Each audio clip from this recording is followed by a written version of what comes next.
Hello বন্ধুরা, সকালটা ঘরের থেকে শুরু করে দিলাম। স্নান টান করে ঘরে চলে এসেছি। আশা করি তোমরা খুব ভালো আছো। আর মেয়ে আজকে রুটি বানায়নি, তা মেয়ে বললো যে মা আজকে মুড়ি দিয়ে আম খেয়ে নাও। তা এখানে মুড়ি আর আম আর শুকনো দুধ দিয়ে দিয়েছে মেয়ে। আর আমার খুব প্রিয় আম, মুড়ি, দুধ। তা যাই হোক, খেয়ে দিয়ে আবার রান্নাঘর যাব। খেতে খেতে মেয়ে বলছিল, মা বাবা আজকে চুনো মাছ এনেছে, কিরম করে করব।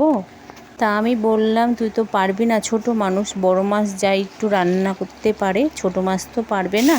তা আমি বলছি আমি করব কোনো রকমে, কেটে চিড়ে গুঁড়ো মশলা দিয়ে।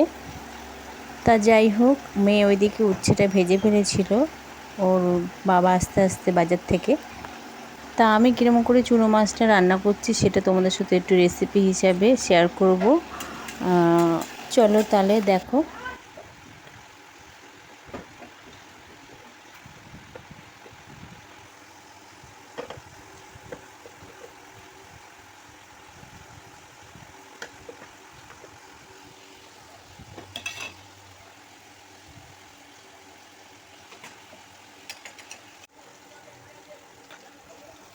এখানে কড়াইতে তেল দিয়ে কালো জিরে সম্বাদ দিয়ে টমেটো, পেঁয়াজ, আলুটা কষিয়ে মশলা দিয়ে দিলাম।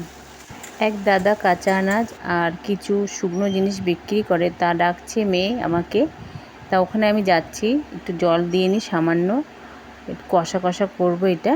তা থালা ধুয়ে আমি জলটা দেব, দিয়ে তারপরে যাব ওদিকে কী এনেছে দাদাটা, তোমাদের সেটাও শেয়ার করব। চলো তাহলে।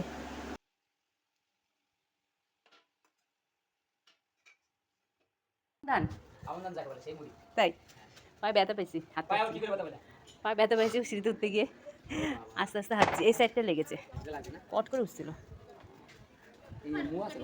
হ্যাঁ হ্যাঁ হ্যাঁ দিই তো ভিয়ে, ওই যে বলেনি। হ্যাঁ সকালে রাতে হ্যাঁ দিয়ে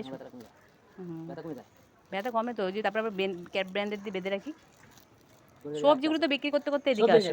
হ্যাঁ চুপ করো, আমি জানি কোথায় যাও তুমি, চাঁদমারির ওইদিকে যাও তোমরা, আমি দেখছি। না তাহলে ফাঁকা থাকে ঝুড়ি, এই ঝুড়ি ফাঁকা থাকে। ওই তো বলছি সব তো দিয়ে দিয়ে দিতে এইখানে আসো। না ছাতু খাবো না, ছাতু পেট ভার হয়ে যায়, এটাকে তোমাদের নিয়েছি। ও গাছে পোকা বাসা করেছে, সেটা আবার দাদা দেখালো, তাও তোমাদের শেয়ার করলাম। রান্নাঘরে চলে আসলাম, দেখি কেমন হয়েছে মাছের ঝালটা। আর এটা বলে মিষ্টি ধানের মুড়ি, আর ওইটা তো কটকটি ভাজা মেয়ে বলল। তা মাছের ঝালটা হয়ে এসছে প্রায়, এখন একটু ধনেপাতা দিয়ে নামাবো। আর ধনেপাতাটা জানো তো কালকে এনেছে, শুকিয়ে গেছে, মেয়ে বাইরে রেখেছিল। তা এইটুকু ধনেপাতার দামই 5 টাকা নাকি। তা যাই হোক, জলে ভিজিয়ে রেখেছিল মেয়ে, আমি আবার দিয়ে দিচ্ছি এর মধ্যে। আর ধনেপাতা ছাড়া ভালো লাগে না আমার খেতে একদমই।